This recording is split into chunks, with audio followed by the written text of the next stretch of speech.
I want to forewarn you here, this is jolting, staggering, and heartbreaking is this information. According to a White House task force investigating rape on college campuses, did you know 1 in 5 women in college will be sexually assaulted?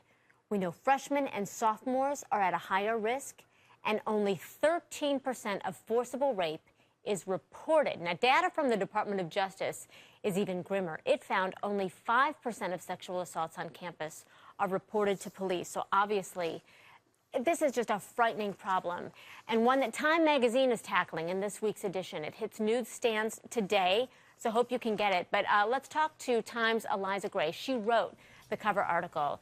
Eliza, thank you so much for talking to us. Let's start with the rape culture that you talk about here. The University of Montana in Missoula became known as the rape capital.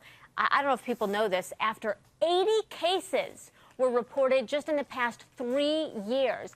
What really dropped my jaw was the fact that you write Missoula is typical. How so? What have you learned? Well, I think what we've learned is that those statistics are fairly typical across the United States in different towns and colleges. I mean, Missoula was not out of step with national statistics for rape, and the cases they uncovered at the college were also well below what statistics you might see at other places. I think the bottom line is a lot of women aren't even reporting these cases, as you mentioned. And so even the reporting that you hear, 80 rapes, I mean, that's just the ones that came forward. This is really a silent epidemic that is kind of across at colleges all over the country. And one of the things that the White House is trying to do is actually get colleges to change the way they do reporting so that it's anonymous, through anonymous surveys that actually give us a real picture of how many people are experiencing sexual assault in college. You know, a lot of people might be saying, why don't they report it? Well, I know you also wrote about colleges not really helping victims feel safe to report a sexual assault. In fact, I want you to listen here to what one college rape victim told us.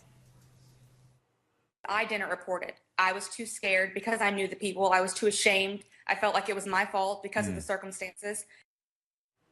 So what did you learn in your reporting about what schools can do to prevent rape if victims aren't reporting it?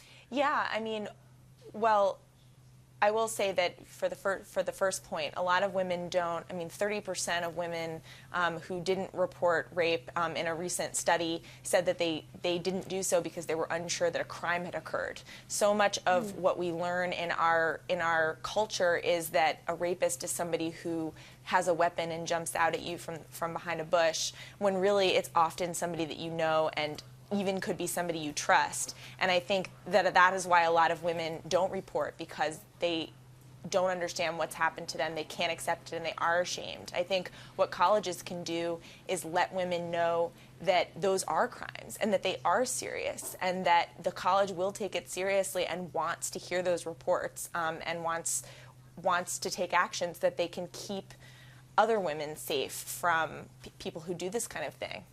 Eliza, it's a great article. Thank you so much for tackling it. Again, it's in the latest issue of Time magazine on stands now. Eliza Gray, thank you so much. Thank you.